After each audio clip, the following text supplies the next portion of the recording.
Rick, this is a Xenolink video analysis for Logan's advanced evaluation. Just start real quick by just taking a look at the video of the swing.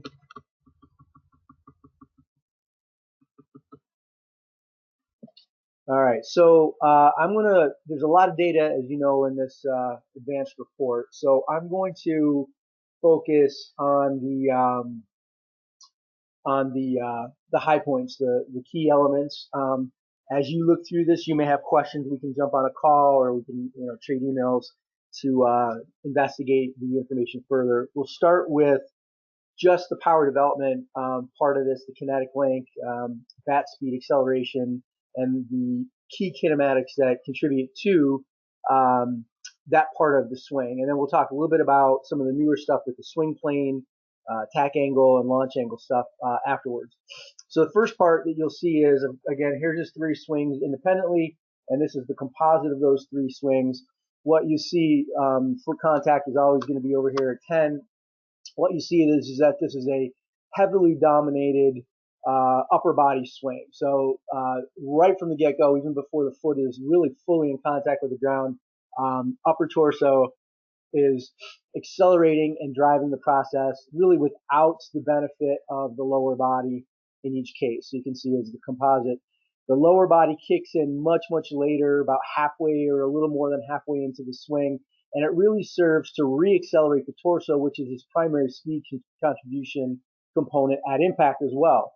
So what happens is he drives with a aggressive upper body rotation, launches the arm really early, launches the bat really early. Bat from a rotational speed output drops off a ton, and then he re-accelerates with kind of a rapid twisting motion his torso, which is how he's trying to maintain speed through the impact zone.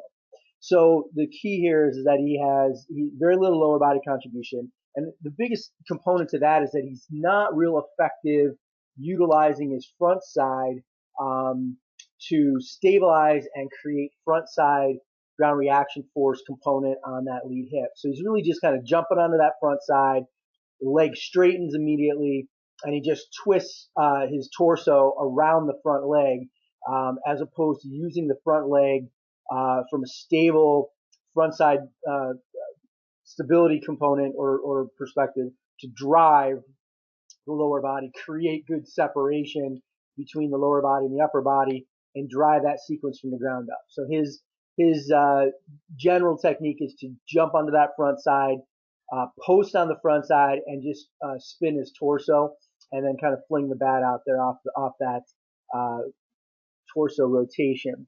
You can see as a function of that, bat speed peaks out. It's not very high to begin with, at about 60-ish, little over 60, mid 60s in some of the swings. Quite a bit of deceleration component, and quite a bit of inconsistency in the movement pattern, or in the bat acceleration pattern. So you're getting a lot of peak speed early with a lot of decel. Peak speed is on the low side, and that's mostly because you get no real lower body contribution. You get an upper torso dominated swing, an early release, and then just kind of a spin out through the impact zone. When we talk about collision dynamics, you're going to see that not only is he not creating a lot of speed, but he's not delivering that speed real well. I'll explain what my numbers are showing in terms of the speed trajectories and how he's delivering speed and what's happening at impact with the ball as a function of all this. So the lower body component, what you see, it's two things with the lower body component. The first is that he has a very rapid and very early and very aggressive translation forward towards the lead side of the center of mass of the body. So that's not terrible if he's stabilizing the front side and using that translation of the center of mass, here's the composite, to create torque and to create lower body speed. In this case, it's like I said, it's kind of a spin. He's not really utilizing that, and although he does try to decelerate it, he continues to sort of glide or slide through the impact zone. So he's not really bracing really well either. He's just kind of spinning his torso to deliver the bat into the impact zone. So an aggressive, almost overly aggressive forward movement in the center of mass with no real lead side stability is definitely a part of the problem. So one of the things we definitely need to do with his training is to get him to better understand how to stabilize the front side, use ground reaction force to create torque. I'm going to jump down to the lead leg. That's a function of that. So the lead leg here, you'll see is very straight at impact and just straightens through to almost directly. Here he tries to compensate a little bit of flexion stability, but that's way too late. What you want to see is you want to see about a 45-degree angle with some stability and then a late controlled knee extension. So again, the composite here just shows him basically just extending the leg almost a full extension, perfectly straight leg, almost before he even touches, and then certainly as he touches the ground straight through. So that's a big function of him. That center of mass, uh, linear distribution forward, and then just kind of gliding forward and really posting on the front leg and not using that lead side to create any real force contribution into the pelvis.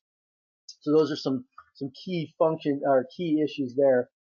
With respect to stability, torso stability, you'll see the same thing.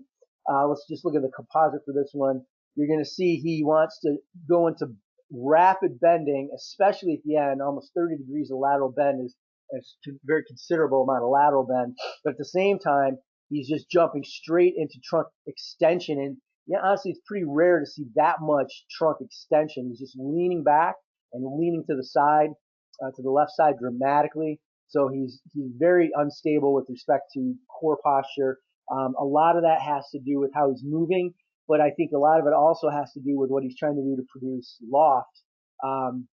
And that's hurting not only speed contribution or speed development, I should say, but it is having impact on how he's delivering that speed into the impact zone. So very unstable torso as well. So the key things really is lead side stability and lower body function, core engagement and core stability, and then creating a better plane with the arm segment movement, as opposed to sacrificing core stability to create a plane or a loft trajectory for the impact zone.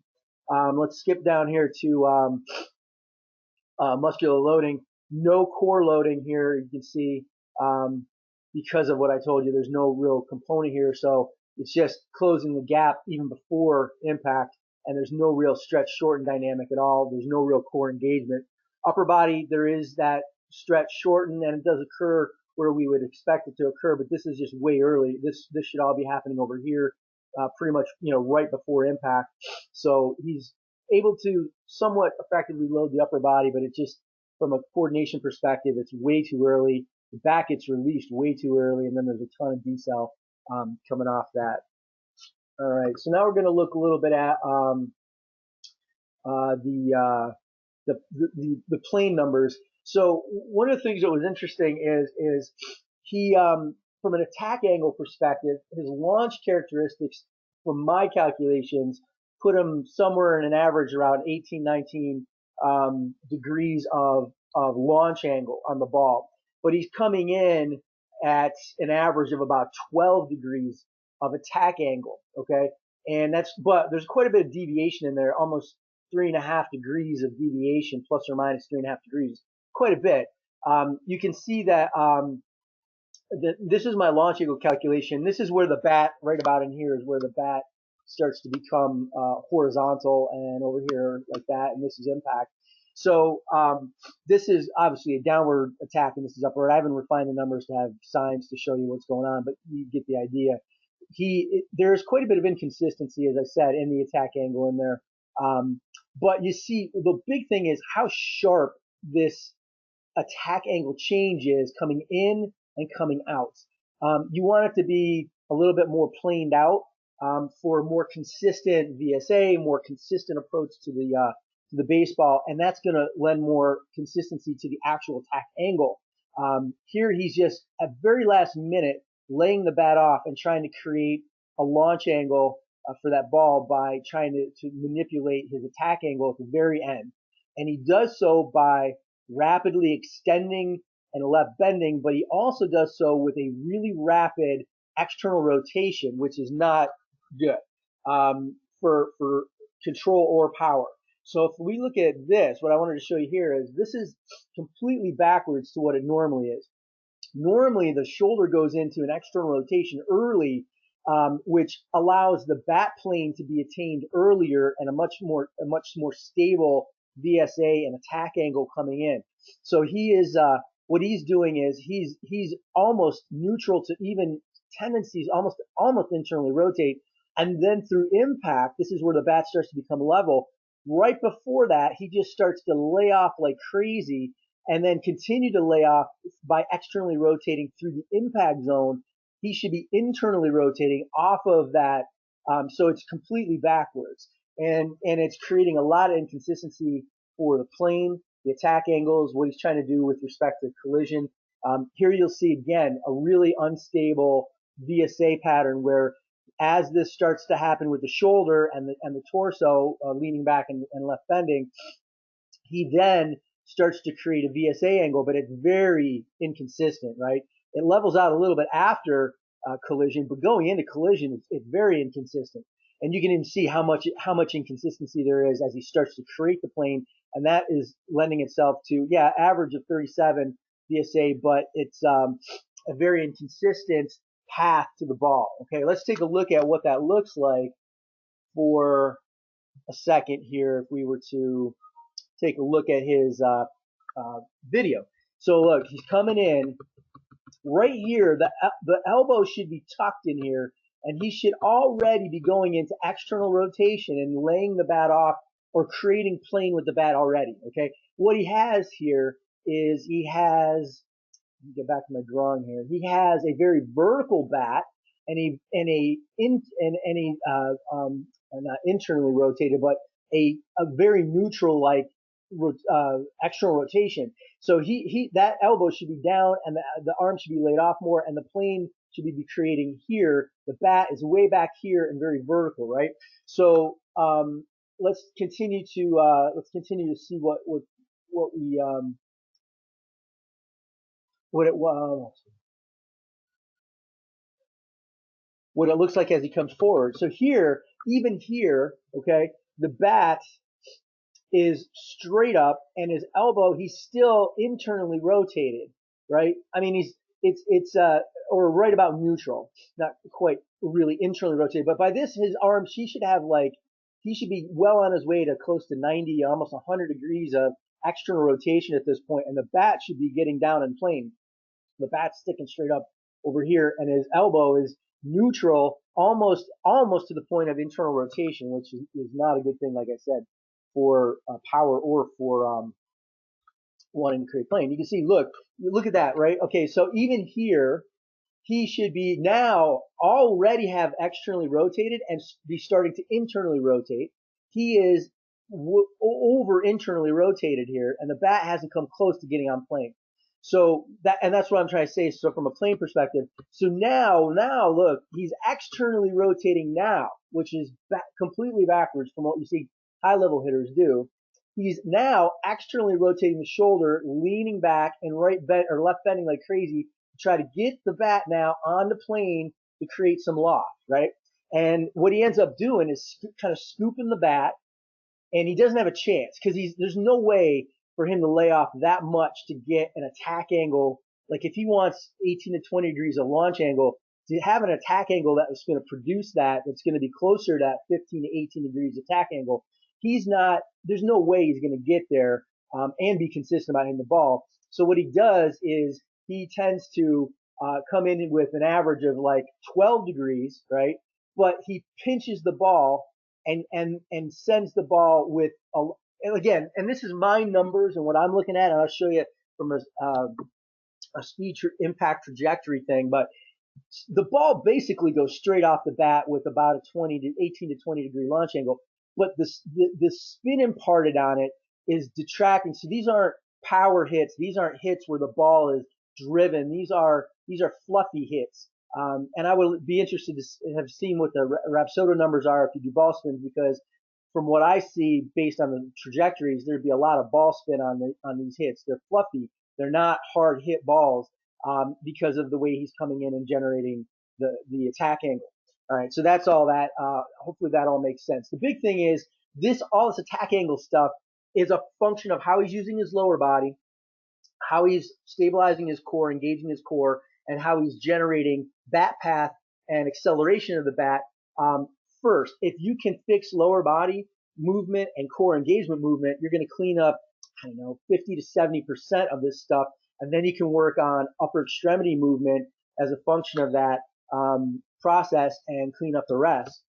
But a lot of this has to do with, so he's hitting kind of under the ball and it's taken off straight like you would expect with that loft, but it's a fluffy, it's a non-power type of hit. All right, so you got those numbers. Real quick on the power variance, he's just got a lot of variance in what he's doing with his lower body and his torso. You can see how much variance in there. Those small lines are the plus and minuses. So there's a ton of variance in those three swings. Very inconsistent with the way he moves with respect to lower body and torso. A little bit more consistent with respect to the arms, but still for the arms and the bat path, that's quite inconsistent for what we would expect. So about the only thing that's moving remotely close to consistently are the arm paths, and that's the one thing we don't really want because that arm path is not produced in an effective way. Key metrics, I have him at a peak output speed at about 57 miles an hour for the swings we took with about a 92% utilization. So that's not bad, but it's not great. A lot of variance in there, almost 6 miles an hour plus or minus variance on the percent utilizations, or 6%. So that's quite a bit. Release speeds on the low side, utilizations on the low side, 70% utilization. His ability to create body segment speed is really good, 60, 70. But what you can see here is that what I found is that so you got lower, higher. You want the highest gain to be between the torso and the arms, and his is the lowest. So he's not connecting effectively to the arms or the bat. Stride dynamic was all over the place. Direction was somewhat consistent, plus or minus about a degree, but the length of the stride varied all over with plus or minus almost 28% relative to hip width. So that's extremely inconsistent on stride dynamic. Here, what I did was, and this is where I created those vectors, is what I tried to do here is, this is new and it's not anywhere near perfected, but it does give you some idea of what's going on. So here are for his three swings, is 1, 2, and 3. This is what the bat speed was going into impact, and this is what the ball exit speed looked like coming out. So one of the big things is, of course, the X component is the largest component, so the ball is going to basically go straight the direction that the impact was. So, but you can see the Y component, he undercuts the ball considerably. 11 miles per hour of Y speed, producing 17 miles an hour of Y speed. But the big one is he has 3 degrees of closed speed. That's coming across from left field to right field. But he has a negative 23 ball exit, which is, again, this is the speed component. It's small compared to the X component, so you're not going to see the ball just shoot off to the left.